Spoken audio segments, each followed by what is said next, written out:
Hi friends and dear students, I am Ashok Kumar Sharma, the chairman of People Welfare Foundation and the director of AK Study Center.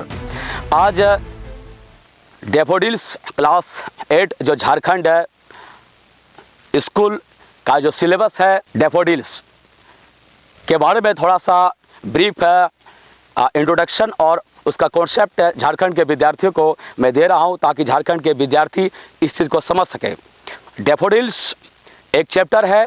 Daffodils has been written by William Wordsworth, समान विद्यार्थी जो हमारे झारखंड के हैं। और ये daffodils chapter हमारे Jharkhand school के अलावा भी बहुत सारे इंटरमीडिएट इंग्लिश पाठ्यक्रम में भी है और CBSE के पाठ्यक्रम में है। यह एक इम्पोर्टेंट चैप्टर है डैफोडिल्स।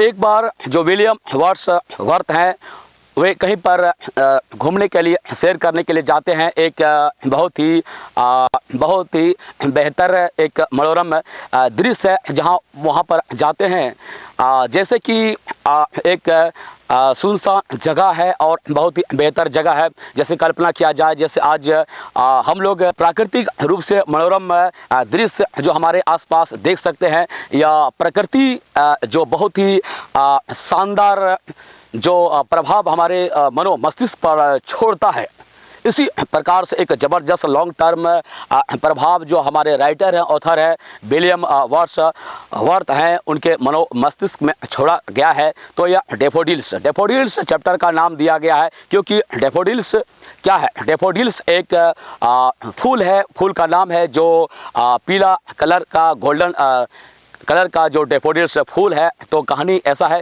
कि ऑथर कहीं एक बार घूमने के लिए जाते हैं। वहाँ पर बहुत दूर दूर तक बहुत ही मनोरम दृश्य है।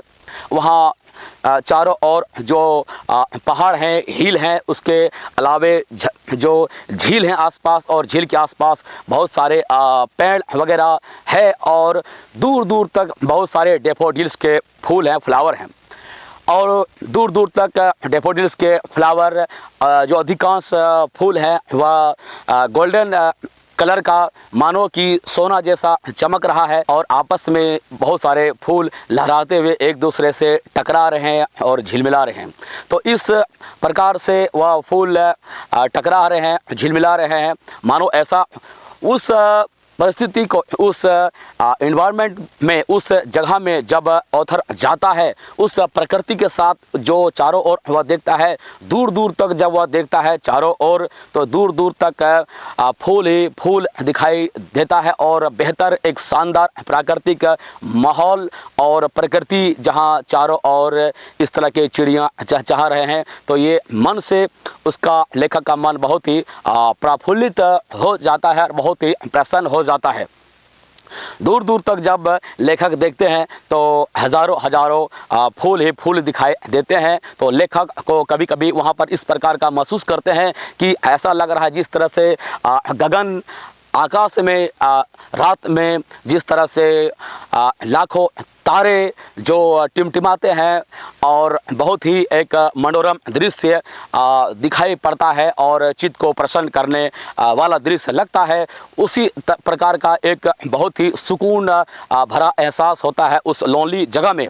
तो यह बहुत ही बेहतर लेखक के मनोमस्तिष्क में एक एहसास वह जो सीन है, दृश्य छोड़ता है। तो लेखक जब उस जगह से ऑथर जब चले जाते हैं तो लेखक ये बताते हैं कि जब भी कभी लेखक गहन चिंतन में रहते हैं, गहन चिंतन में बैठते हैं या कुछ इस प्रकार के चिंतन मनन या गहन अध्ययन में बैठते हैं या कभी वो कुछ अकेला जब रहते हैं सोफा वगैरह में बैठते हैं, तो इस प्रकार का वर्णन है।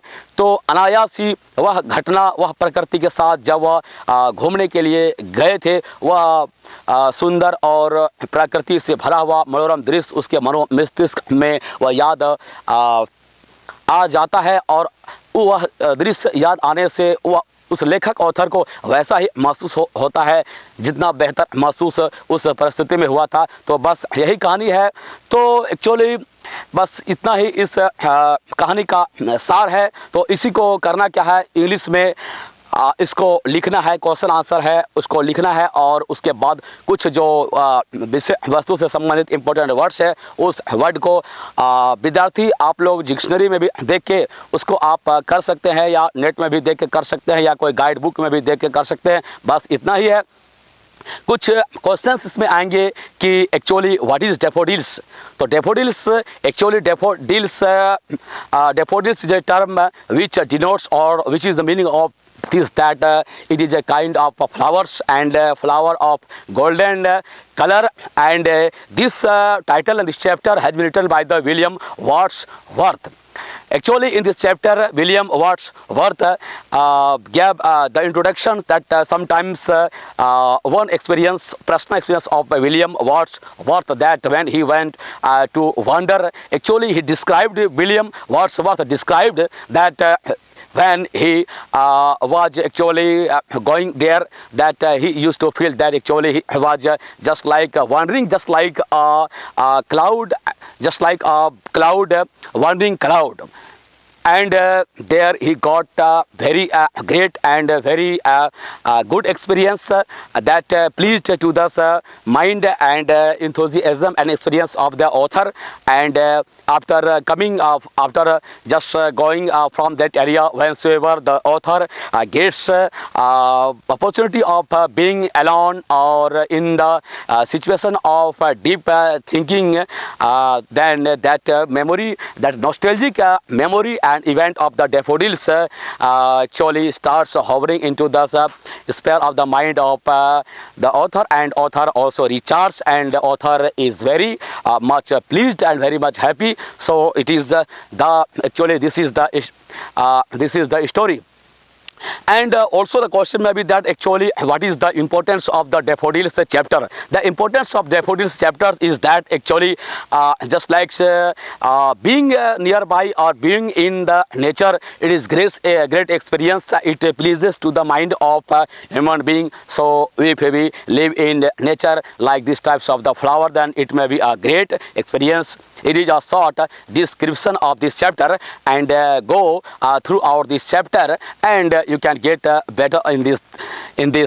That's all here. Thank you very much being with us. I am Ashok Kumar Sharma, the chairman of People Welfare Foundation and the director of AK Study Center. Still you did not subscribe our YouTube channel, then must subscribe this channel and share channel's link to other students so that they can get benefit. और ये channel India का number 1 channel बनने वाला है। सभी प्रकार के video इसमें आने वाले हैं, सभी प्रकार के सभी सब्जेक्ट पर मार्गदर्शन स्टूडेंट के लिए आने वाले हैं। तो इस चैनल के साथ बने रहें और हर प्रकार का वीडियो का लाभ लें। Thank you very much. जय हिंद।